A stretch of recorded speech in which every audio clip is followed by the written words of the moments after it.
Mirasee.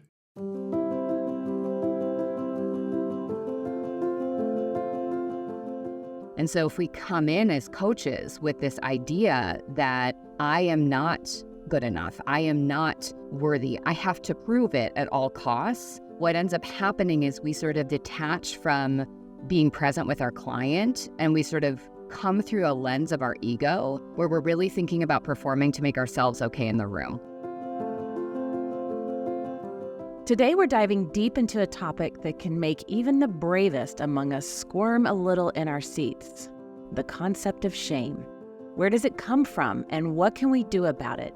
So sit tight, folks, because we're going to unpack preconceived notions about shame and get ready to uncover the empowering concept of shame resilience. I'm Melinda Cohan, and you're listening to Just Between Coaches. I run a business called The Coaches Console, and we're proud to have helped tens of thousands of coaches create profitable and thriving businesses. This is a podcast where we answer burning questions that newer coaches would love to ask a more experienced coach. In a world that often values achievement, perfection, and always feeling good, we rarely discuss shame, let alone recognize its significance in our journey of personal growth. But when navigated with wisdom and understanding, our relationship with shame can transform, making it a tool for profound self-discovery and resilience, both in ourselves and our clients.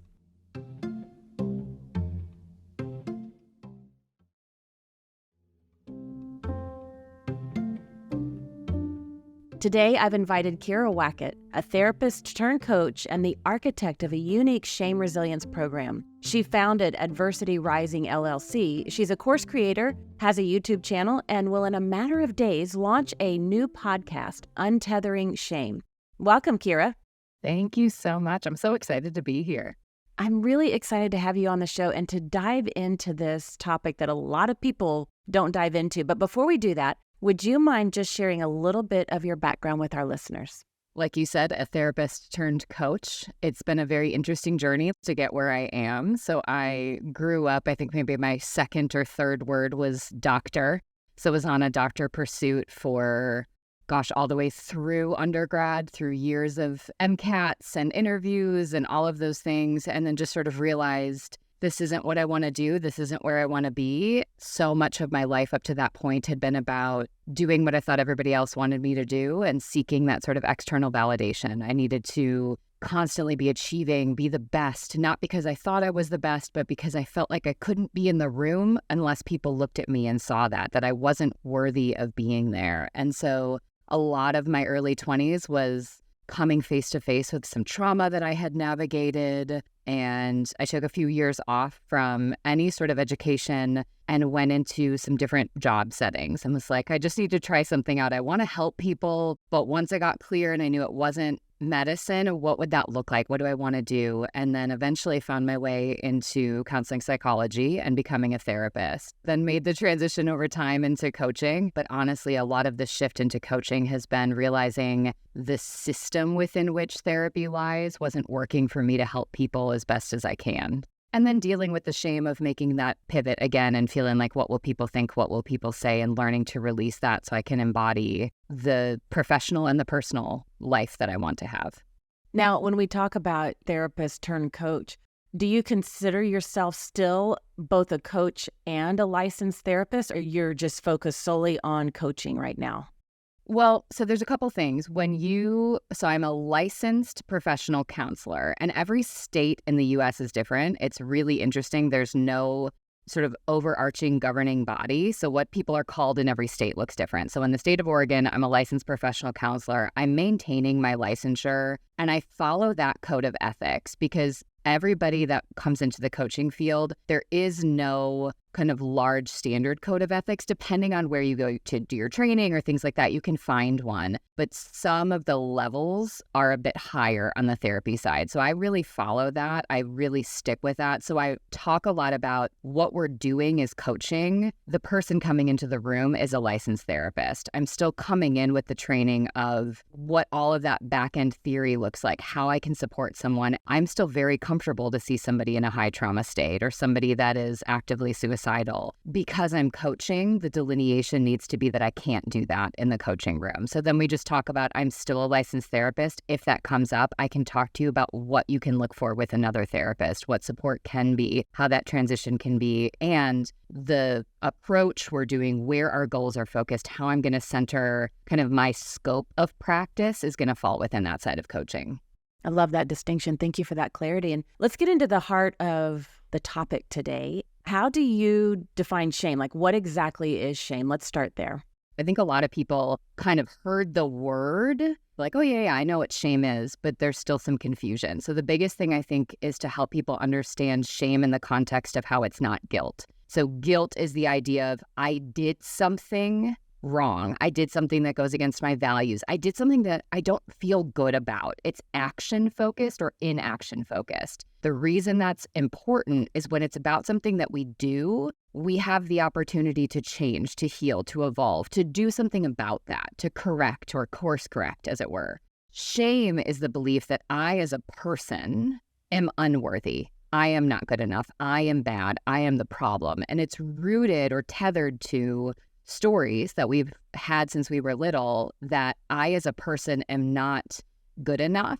I am only worthy of love if, and that could be how you act, how you look, the success, the accolades, whatever that is. And so shame is really this embodied belief or perceived truth that I, as a person, am not good enough. I am never going to be enough. The problem will always be me. And if the problem is me, I can't change that. I walk it every day. I've internalized this sort of cloak of self. And that's really the painful part that kind of keeps many people stuck and keeps us unable to move forward in our healing journey. Now, as coaches, when we're working with our clients, like this is a powerful, is it an emotion? You talked about it being a belief. It's an emotion that we have rooted in a belief. And so, I mean, that can deeply affect our client-coach interactions. Can you explain and go deeper into the different layers of shame?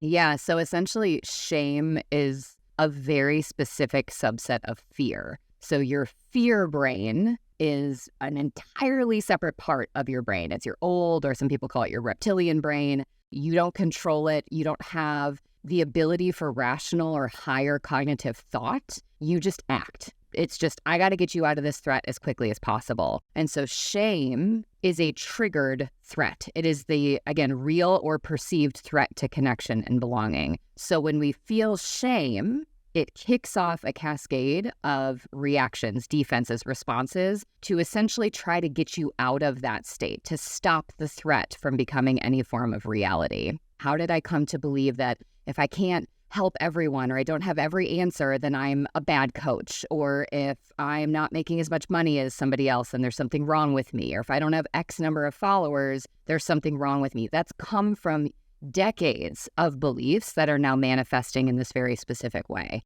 And so if we come in as coaches with this idea that I am not good enough, I am not worthy, I have to prove it at all costs, what ends up happening is we sort of detach from being present with our client and we sort of come through a lens of our ego where we're really thinking about performing to make ourselves okay in the room. We're more worried about the perception than we are about the work. We don't take the risks. We don't say the things or push them in the same way because we are afraid of failure. We're afraid of judgment. We're afraid of the bad review or not helping somebody. And so we kind of play it small, play it safe. Many people even listening to this might be thinking about coaching and they've been thinking about it for years, but they've talked themselves out of it because they're not good enough. They don't have anything to offer. They couldn't possibly help somebody because again, the shame story is if you can't walk out of the gate and be perfect all the time, you might as well not even try because someone's going to find out. Someone's going to see that you aren't good enough. You're not perfect. And then everything that you've known to be true and you've worked to prevent the world from seeing, they're going to see it. And so that's really how I see it showing up for the coaches. And then again, obviously, we could see that in turns with our clients as well. Now, as a coach, when we encounter a client that always seem to be perpetually in the same place, no matter what, do we as coaches need to take a step back and say, hold on, is shame driving the narrative here? And how do we address that? And as coaches, can we address at that level? Or is that when we need to say, a therapist or counselor needs to come in? Can coaches work at that level? How does a coach navigate when we see that indication that the client is just not progressing no matter what? And how do we understand that?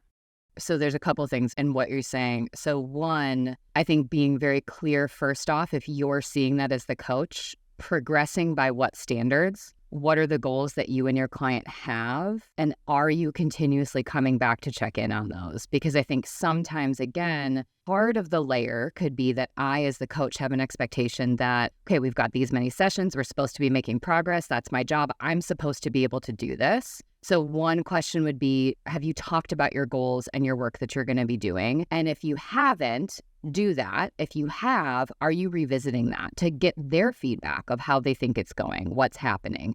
Maybe they think they're progressing really fast and really far. The second thing that I think about is who's working hardest in the room. So this comes back to the shame on the coach's side. I remember when I was in my master's program, when you were doing sort of your practical hours for therapy, there were these mirrors. Are they one-way, two-way mirror? Whatever it is where I'm in a room, people can see me from the other side of it. And I got feedback from one of my supervisors that basically said, you're going to burn out if you keep doing this. And I was like, doing what? I'm fresh into this. I haven't even graduated yet. What do you mean? Are you saying I'm not good enough? And again, my shame story is coming into play. And she goes, you're working harder than all of your clients in the room. And I was like, well, oh, what does that mean?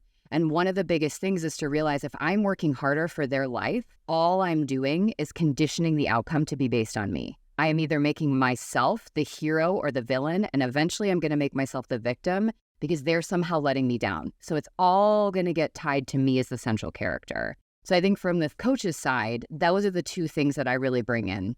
From the client side, I think a lot about, again, what would it look like to step back and have a conversation with them about what's happening in the room? And what happens is if we don't bring it to the surface to talk about how we're feeling in that moment, we're going to have shame on both sides. So again, either there maybe feel like I'm not doing anything, I'm coming in every single week and I'm not doing the homework. They're starting to build that story of like, why am I even here? I can't change. Maybe I am the problem. Maybe I am broken. You're coming in feeling like I'm not working hard enough. What's the issue here? So there's kind of two sides of it, but we're not talking about it in the space. So there's no opportunity to sort of release the valve on the shame. So instead you say, I'm noticing myself start to feel anxious when we come into our sessions and I'm feeling like we're not moving in the direction that I feel like we should be moving or that I've come to believe you want to be moving in, whatever that language is. I'm noticing, and you talk about how you're feeling. I'm noticing I'm starting to feel frustrated in our interactions. I'm wondering how you feel. What's it like for you to come in and for us to feel like we're circling the drain on this topic? Or before you go there, start to ask them, how are you feeling when you come in? How would you describe our progress? What motions, have we made and things like that? I do think it's within the realm of the coach to stay with them in this, unless it becomes a higher mental health concern, like an acute, very high level concern of, psychosis, active mental health issues, such severe depression that you're noticing things like passive or bordering on active suicidality, a lot of self-harm thoughts, things like that might require some more intensive support and care. But I think somebody just coming in feeling stuck, this is what's been happening to them for years. And our job, I think, is to sit with them in it and be like, okay,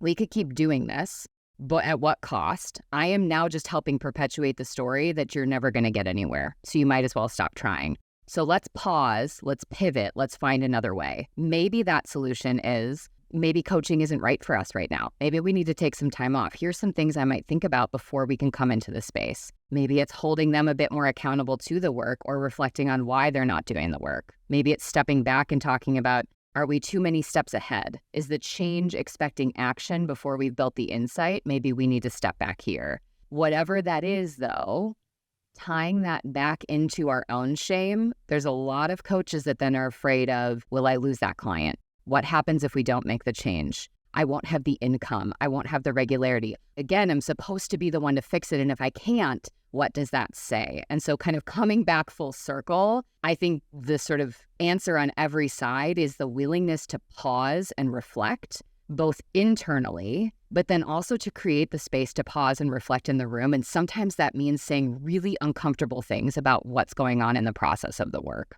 Now, you've given us some indications of what we can look for. In your experience, What are some other signs that coaches can look for to discern when a client might be tipping over into this versus when we can just sit in that space? I know one of the clients that I used to work with, it became very obvious that depression was significant. And we had that conversation that you were talking about. Does it make sense? Was it an either or? Do you either do coaching or do you stop and get some different type of support for the depression that's clearly relevant here? Or is it a both and? Can you work with a therapist and we still work together? And that we just had an open dialogue about it. And then we just 1 week at a time, 1 session at a time, figured out, can we do this? And after a couple of sessions, it was apparent he couldn't. And so it's like, we're going to pause here, go do that work, the door's open, and then we'll pick up where we left off. And it worked well that way, but it was a difficult conversation. So what are some other signs that coaches should look for to know how to make that tricky decision? I think sort of 3 things come into play. 1, again, what is the work to be done? What are the things that they need in that moment? And are you equipped and trained in how to handle them? So if it is high crisis, high acuity, someone starts using substances, maybe I am trained in eating disorder work. So if somebody is exhibiting some of these behaviors and you're worried about their medical or physical stability, then making a referral out in writing to them that they need to seek additional support and care is important. And that's protecting you, but it's also just sort of an ethical standard, having it written down, having those recommendations in place. The second thing, and I think to think about, is what's the relationship and what is the story you know about them coming in. So if you're surveying it up front and you're going, gosh, there's some stuff I'm just not sure how I'd feel, how I'd handle it. You're noticing things like, as a coach, you're not on call care. You're not on, you're not available. You're not supposed to be available for a crisis situation. So if you're noticing there's a potential for that right up front, maybe making a different plan, writing these things out. But then I think as you're doing that, again, coming back to,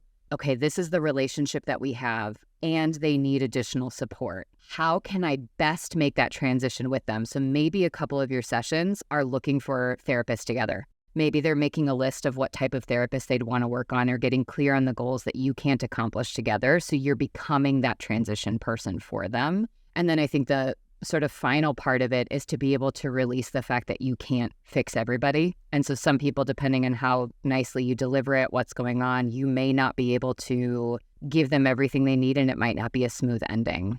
But I do think, again, kind of even thinking about that, the core pieces are if we notice somebody dipping too low or too high in terms of their mental state, they're engaging in behaviors that are problematic and likely addictive in nature. So again, we could think about substances, eating disorders, sex addiction, all sorts of different things that you're thinking that there might be some additional needs and or some medical stability needs where we might need to look at psychiatry, things like that. And then I think the third thing is it in the scope of your profession? So if somebody, for example, it still falls within the coaching realm, but I had a client who's now wanting to explore ethical non-monogamy and polyamory as a possibility in their relationship and how they want to move forward. I'm not trained in that. I can have conversations. I've had clients that identify that way, but I recognize that there are coaches I've met that's literally the work they do. They specialize in that. So then I go, I could do that, but why? I'm over here and this is my scope and this is what I'm good at. I need to be mindful that the client needs the person that's best in that scope to help them. Now, when it's clear or a little bit clearer that as a coach, we can work with them and we continue to work with them, emotional validation is a key aspect of building the trust in that coaching relationship. How do you strike a balance between validating your client's emotions and helping them regulate those that might be unproductive or harmful? I think a lot of the conversation I have with people is around emotions are never wrong. It's our reaction or the actions that we take as a result of them. And so sometimes those reactions are cognitions. So it's the thoughts that we need to talk about, reframe, heal from, work on developing different patterns, or it's the actions and reactions that we have either towards ourselves, in our relationships, whatever that looks like. So a lot of my discussion is around how do we name and validate the emotion, what those different emotions might be and how we might experience them. And then we kind of do a both and. What you're feeling is absolutely okay. And your body's response system to that feeling is what's causing the pain or is what's causing pain to other people or is the thing that we need to address. The same way that I approach my 3.5-year-old. I totally understand that you're angry we're leaving the park, and Hitting me is not an okay response. It's the exact same thing. When we're in that state, our brain is the same at a toddler level. How do you name and validate, hold space for the emotion, and then recognize what's the sort of domino effect that we have control over and can address? Now, how can a coach integrate the principles of shame resilience into their coaching practice in a way that complements the unique needs and goals of each client? So much of what shame resilience is ultimately about saying, I will feel shame for the rest of my life. Because as we said, shame is an emotion. Emotions are not controllable. Emotions are not good or bad. They just are. We are feelings beings. We are not cognitive beings. The sort of cognitive development comes second. And so shame resilience is about kind of owning and naming that, spending some time getting clear on why those stories exist. So again, we all know what shame is now, but you getting to that belief about yourself came from a very different story and set of experiences than how I came to that belief. So looking at early childhood experiences, relationships with our caregivers, thinking about attachments. I think as coaches, we could do, sometimes there's sort of this, in coaching, we can't talk about anything past oriented. That's therapy. And we can't do that. That's not true. It's again, coming back to what's your role and goal and what's the acuity and the need of your client, but talking about that. Gosh, okay, so it sounds like there's this fear, maybe you're working on speaking up in the workplace setting. Talk to me about what it was like for you when you would speak up as a kid. What was that like for you in school? And so really looking at that. And so it's helping people understand, I've got it, it's here, where did it come from? And now thinking about how can I move forward, integrating that into my life. And I think two things that we could do more of with our clients. One, helping them come back to the term radical acceptance, which is controlling what is in our control and releasing the rest. There's a great exercise called a control wheel that people can do with their clients. So whatever situation is coming up, whatever you're working on, take your client, have them put a circle in a sheet of paper, and then write everything inside of the circle that is inside of their control, and then outside of the circle is everything outside of their control. And then it's talking to them about what it looks like to release everything outside of the circle. And then I think the other part that's really key is helping reconnect our clients to their bodies. And it's not just how I look, but it's things like, I shouldn't need to sleep this much. I shouldn't be tired right now. I shouldn't have to go to the bathroom. I shouldn't need a break. I should be able to concentrate more. There's such an expectation on the body. What we do then is we start to work on when we're feeling a certain way, when something happens, somebody hurts us, or if we're feeling out of control. The other day, our car got hit while we were parked in the Home Depot parking lot, and about 10 seconds prior to this car coming around and taking our door off right next to me, my daughter had been standing right where he pulled in. I had a full-blown intense reaction, and it was days of just reactive. I was irritated at the world. I was scared. I was shutting down.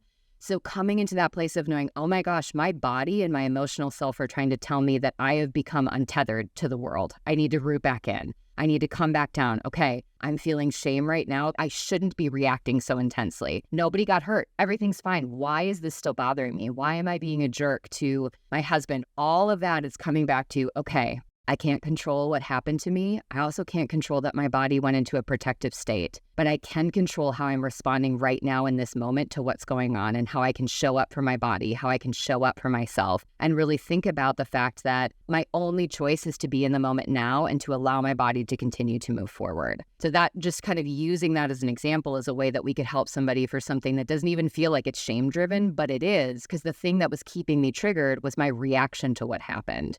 So how do we, again, come back to that for our clients and help them recognize that? I would say the number one thing I have to do with clients in this whole process is slow them down. We're not at action yet. We're not here. We haven't even built the case for why your goal matters to you. So if the example being New Year's resolution, why do you care to go to the gym? And what's going to happen in 2 weeks when you stop going? Because we didn't buy into a goal that was about you. We bought into a goal that was about shame. We bought into a goal that was about shoulds. So we need to make sure we don't develop action plans for our clients until they have buy-in that's connected to their values, not their shame-based system.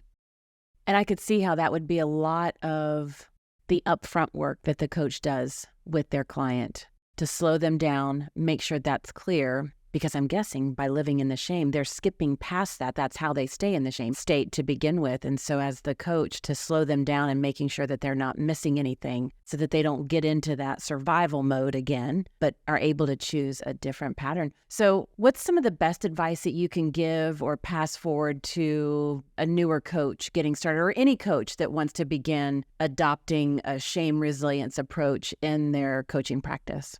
I would say, honestly, to start reading around shame resilience theory. So that was really coined by Brené Brown. There's a lot of tenets that cross over with interpersonal theory that people can look at. So if you learn about shame defenses, some of the responses that are happening there, I have a lot of resources that I'm happy to talk with people about. If they send me an email, I can help direct them or answer questions as well. But I think just starting to read about it, and again, just sort of recognizing that all of us have come to the place that we are with a certain set of expectation and rules of how we have to be okay in the world. I think the second thing then to do with it is to, and obviously everybody could find their own type of support, but I think seeking your own support while you are a supporter for other people, because so much of what comes in the room is our own stuff. So in the therapy world, we talk about transference and countertransference. So when your client becomes a representation of something in your life that has nothing to do with them and you start reacting from that place, and vice versa. When your client starts to act towards you, maybe because they see similarities to you and their mom or someone else and they react a certain way, meeting with another, maybe more seasoned coach, talking to a therapist, but just processing what it's like to hold such a position of power and yet ultimately know that the best thing you can do for your clients is to not see yourself as being the one in a position of power. I think having somebody that is not connected to your clients that you're working with, that isn't feeling that same pull, can help you sort through that in a way that really can allow you to show up and be like, okay, my brain thinks this is about me because my brain doesn't want me to screw up, and I care about my clients and I just want to do the best that I can. But the best that I can do means releasing the pressure that I have to perform a certain way and just being with them in that moment. Honestly, it's the future or the past where they're stuck. That's how you'll know that your clients are in a state of shame, is if they're future-oriented or they're ruminating on the past. That's sort of a key place to know. So it's the same for us. Just be here in this moment. You've got to stay out of your own way with it. And part of that is just releasing the idea that your job is to be the fixer, the solver. Yeah. And I think my own personal opinion, I believe with the ripple effect from the pandemic, I think we're just beginning to get a sense of the impact it's going to have on people for years to come. And I think as coaches, we're going to need to integrate this work more into our practice because there's going to be more clients that come with that. And I think we're just touching on the surface. So I'm really grateful for our conversation. I just want to summarize a few things that we've talked about today. You really unpacked how do we define shame, gave us that distinction between it's not guilt. It's not that I did something wrong that I feel guilty about, but how shame is a belief that I'm flawed, unworthy, and that it's really a subset of fear. I really like how you brought that into the conversation, that it triggers a threat and it kicks off that cascade. And it's important for us to understand this when we're working with our clients, to know what does trigger them so that we can back up and kind of course correct with them. We talked a lot about the coach-client relationship and indicators as coaches when our clients are consistently staying stuck, or like you just said, they're in the future or they're remaining in the past. And you gave us several indicators about how can we identify when shame is present and what we might need to do about it. I love how you really gave very specifics about stepping back, looking at our goals, revisiting them constantly, getting the feedback from our clients on how they think they're progressing, not what we believe or think should be happening. We got into a great conversation about that very delicate balance and that line of coaching, counseling, therapy. When is it time? When is it not? And your insight into being a part of both of those worlds was very helpful. And how do we know when we need to bring in somebody and how important it is to make that handoff, that we just can't leave them, but how do we begin to make that handoff? Or is it a both and? Can we work with them while they're getting other support? We talked about balancing the client's emotion that they're having versus regulating the unproductive ones. I love how you gave us that specificness of acknowledge the feeling, separate the response.